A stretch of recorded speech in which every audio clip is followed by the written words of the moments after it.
Gafargaon rail স্টেশনে 4টি বগি লাইনচ্যুতের ঘটনায় ভোগান্তিতে ঢাকা ময়মনসিংহ রুটে চলাচলকারী যাত্রীরা, যেমনটা বলছিলাম আমরা। আরও জানাতে ময়মনসিংহ রেল জংশন থেকে যুক্ত হচ্ছেন সহকর্মী ইমরান হাসান রাব্বি। রুটে শুরু হয়েছে ট্রেন চলাচল, সব সকাল মিলিয়ে জানাবেন। 9টা 20 মিনিটে গফরগাঁওয়ে জামালপুর কমিউটার ট্রেনটি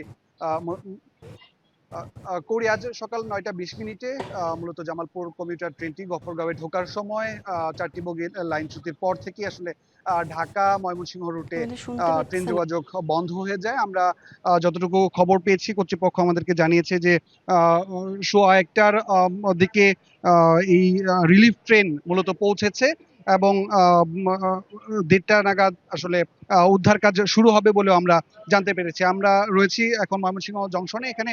এখানকার স্টেশন সুপার রয়েছেন আব্দুল্লাহ আল হারুন। একটু বলবেন যে আসলে সবশেষ কি অবস্থা, কখন নাগাদ উদ্ধার কাজ শেষ হতে পারে? ধন্যবাদ আপনাকে। আমাদের দুর্ঘটনাস্থলে অলরেডি 2টা রিলিফ ট্রেন চলে এসেছে। ঢাকার রিলিফ ট্রেন এবং ময়মনসিংহের রিলিফ ট্রেন, 2টা রিলিফ ট্রেন একযোগে কাজ চলছে। বাংলা কিউআর যেখানে নগদ পেমেন্ট সেখানে। সারা দেশে 10 লাখেরও বেশি মার্চেন্টে নগদে পেমেন্ট করুন খুব সহজে। তো আমরা আশা করছি খুব দ্রুত সময়ের মাঝে উদ্ধার কাজ শেষ হবে। খুব বেশি যত টাকা আইডিয়া করা হয়েছিল যে এত সময়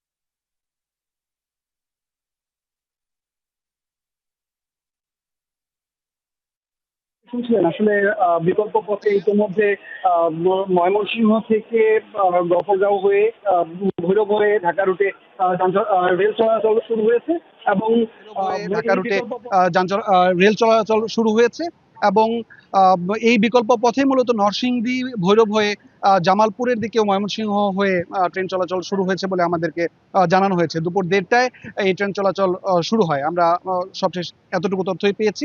এই ছিল কোরিয়া আমার কাছে ময়মনসিংহ থেকে সবশেষ খবর। রাবি, ধন্যবাদ আপনাকে।